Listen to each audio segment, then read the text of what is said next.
Development of the Eightfold Path in the disciple. Confidence and right-mindedness, second step.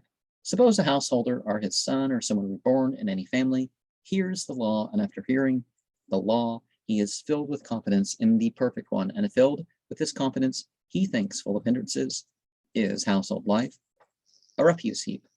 But pilgrim life is like the open air. Not easy is it when one lives at home to fulfill in all points the rules of the holy life.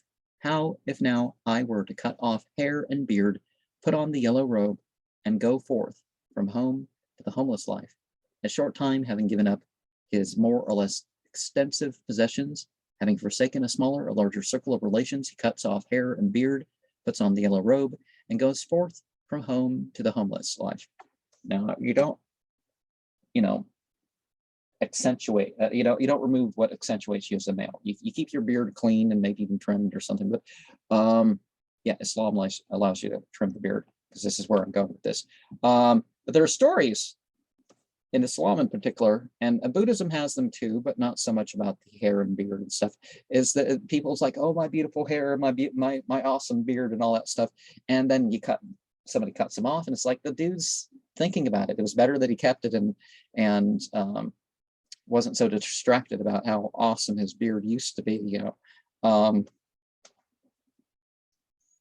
and well, Islam doesn't allow the expensive yellow robes, but the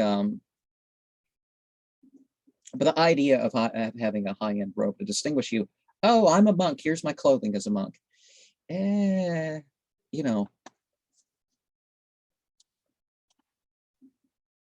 that problematic? And the homeless life, making people rely, depending on other people's gifts when you were formerly able to take care of yourself. But some homeless people, they go about eating plants and whatnot. It's less available than it was over 2,000 years ago.